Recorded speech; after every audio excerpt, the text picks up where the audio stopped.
Boa noite, meu nome é Victoria Saquete Sorato e eu vou estar fazendo a socialização do estágio curricular obrigatório 2, anos iniciais, ensino fundamental, anos iniciais. A área de concentração escolhida por mim foi a metodologia de ensino. O programa de extensão é a metodologia e estratégia de ensino-aprendizagem. Projetos de extensão é a alfabetização e letramento em tempos de ensino à distância. O produto virtual escolhido por mim foi a trilha da aprendizagem. E o tema é a alfabetização e letramento em tempos de ensino à distância. Bom, a escolha desse tema se deu em relação a ser o momento que a gente está vivendo agora, né, com todas essas mudanças na educação, e a busca por atividades relacionadas ao recurso tecnológico se tornou parte da vida diária dos professores. Os objetivos: impactar a aprendizagem da leitura e da escrita de forma lúdica, incitar o imaginário, incentivando questionamentos e buscar respostas, despertar pequenas emoções, fortalecer a construção de novos conhecimentos, favorecer o desenvolvimento motor, social, emocional e cognitivo.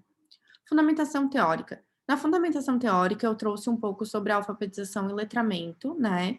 Para mostrar que são processos distintos. Alfabetizar, no caso, é ter entendimento sobre as letras, números, de acordo com a língua que está sendo alfabetizada, ou seja, a criança entender o alfabeto e os números.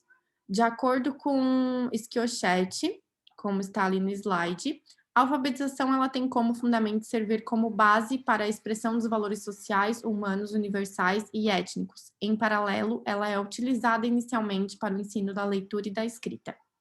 Ser letrado significa que uma pessoa não deve saber apenas ler, mas também entender e compreender o que foi lido. Com isso, a gente pode ver que o letramento ele é algo bem mais abrangente, ou seja, se dá quando a pessoa entende, compreende, interpreta o que está sendo lido. Então, não basta apenas entender as sílabas, juntar as sílabas e falar a palavra. Se dá, então, em entender o que está sendo lido. E o letramento, ele pode começar em casa, né? Quando os pais, eles incentivam a leitura, automaticamente a criança ela vai ter mais vontade de ler e também de escrever. Então, concluindo com a visão de Jung, a alfabetização ela é pautada a propiciar a escrita, já o letramento ela é o resultado do que se faz com o processo de escrita.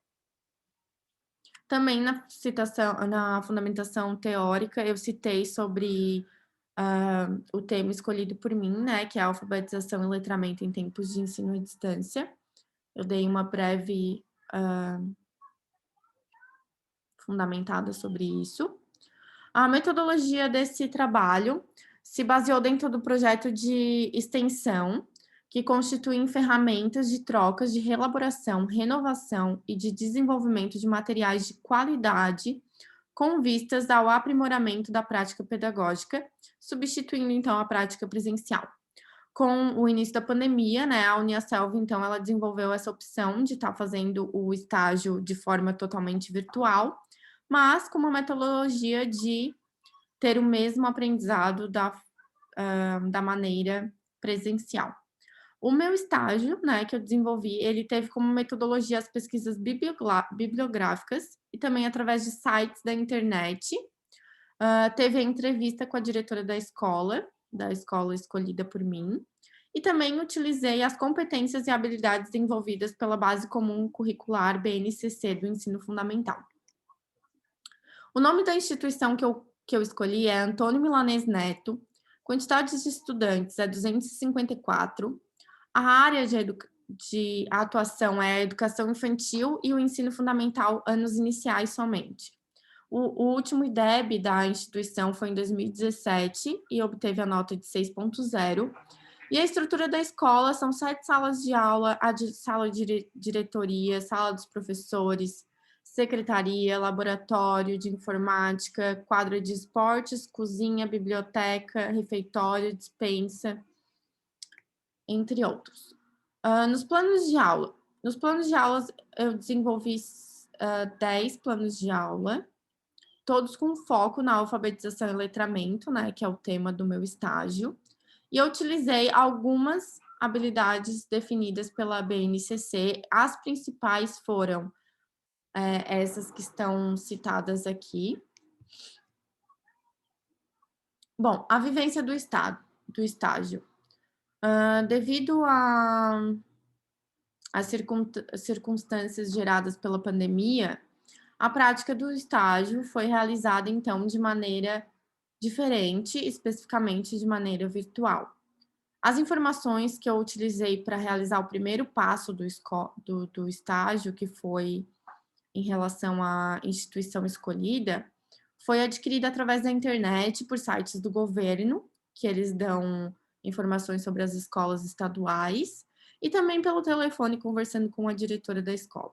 Já a segunda parte do estágio e os planos de aula, eles foram desenvolvidos voltados à nossa realidade atual, né? E esse estágio ele foi de um grande aprendizado para mim, né? Eu notei que nós, professores docentes, a gente tem que estar sempre se atualizando, né, para não ficar para trás, principalmente agora nesse período de educação remota.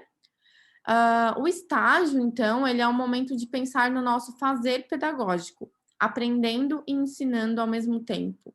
Eu aprendi com esse estágio e, obviamente, se algum professor assistir a minha apresentação, ele vai estar aprendendo comigo.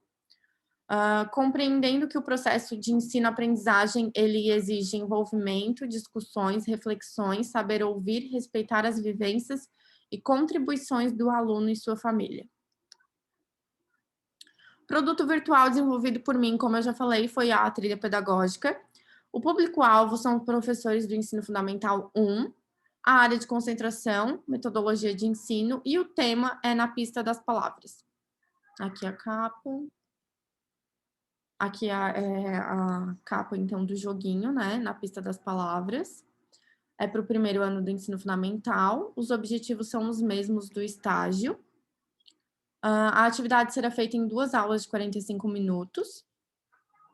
Aqui eu trago, então, um pouco sobre as competências específicas do componente. São 6 competências. Depois, direitos de aprendizagem e desenvolvimento do componente curricular língua portuguesa. As habilidades utilizadas, foi a 01 e a 02. Orientações metodológicas ou procedimentos. Então, a aula via Google Meeting. O vídeo explicativo para melhor fixação dos conhecimentos, que é o vídeo, o nome é Aulinha de Português. E o jogo na pista da palavra, disponível no site Aulas Animadas. Primeiramente, então, eu sugiro assistir o vídeo escolhido pela professora, que foi o vídeo Aulinha de Português do primeiro ano, sobre sílabas. A atividade 2, interagir com a turma. Ou seja, após todos assistirem o vídeo, explicar sobre as famílias silábicas, mostrar algumas palavras no quadro e pronuncia pausadamente, silabando e pergunte aos alunos: quantos pedacinhos tem essas palavras? Quantas vezes abrimos a boca para falar? Como, por exemplo, ali, casa. Então, falar, né? Casa. E fazer as perguntas. A atividade 3 seria o jogo. Então, cada aluno em seu computador vai jogar o joguinho na pista das palavras, que consiste em completar a frase. Por exemplo, ali tem o bo, no caso, o aluno tem que completar com lo, né? E durante o jogo, o aluno tem que escrever as palavras que aparecem, sinalizando os pedaços que estavam faltando em cada uma delas. A atividade 4. Posteriormente, faça uma lista com os alunos com todas as palavras que apareceram e peça para que eles mudem a sílaba que tiveram que completar de modo a formar novas palavras. Por exemplo, a casa pode ser cama, calo, cara. Ganha, então, quem conseguir escrever o maior número de palavras. Os recursos pedagógicos, computador com acesso à internet, caderno, lápis, a videoaula e o jogo. Avaliação. Observar se os alunos conseguiram identificar as sílabas e criar novas palavras.